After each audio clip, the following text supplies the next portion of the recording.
Chapter 34. Rhys rapped on the table, calling for everyone's attention. Everyone, I would like to share some good news with you all. Nolan Pharmaceuticals has been looking to increase its share pool, so we are currently welcoming new investors. Is anyone here interested? New investors. Everyone's attention was immediately captured. Nolan Pharmaceuticals was an industry-leading corporation with very limited shares available.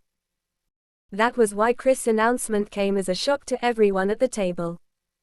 Hasn't the company been doing all right, Mr. Nolan? Why the sudden invitation? Dahlia asked curiously. Of course, it has been.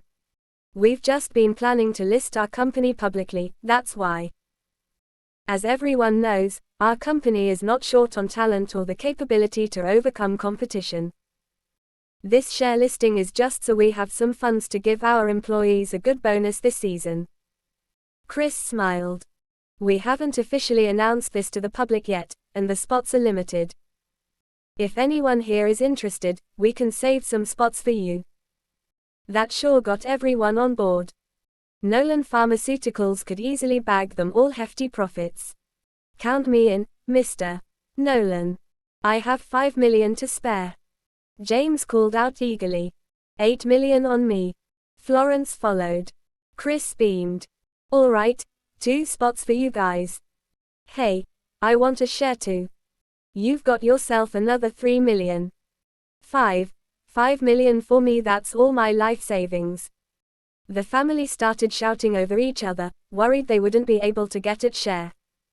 It was a perfect example of herd mentality.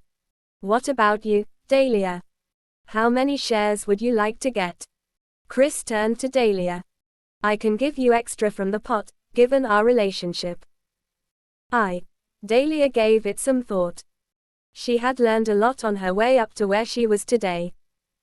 Naturally, she knew not to make decisions based on personal sentiment. Don't you trust me, Dahlia?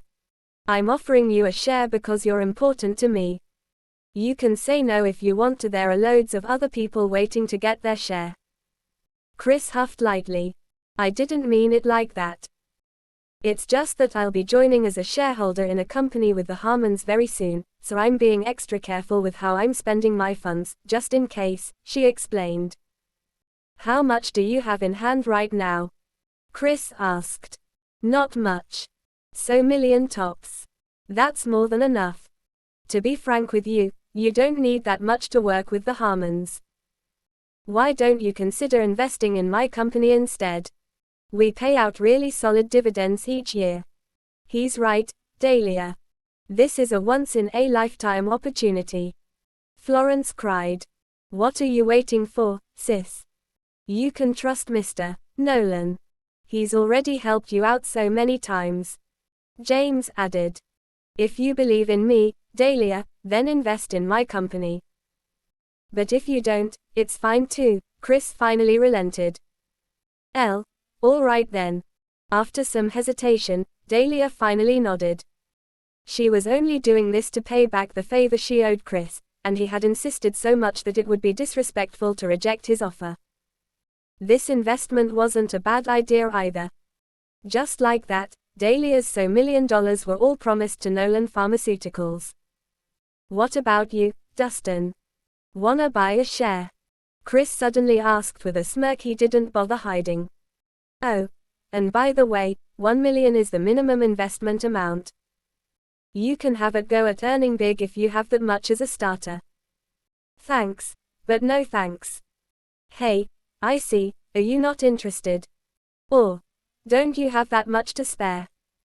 How about this? For Dahlia's sake, I'll let you have a $10 million share if you can fork out $100,000 at least.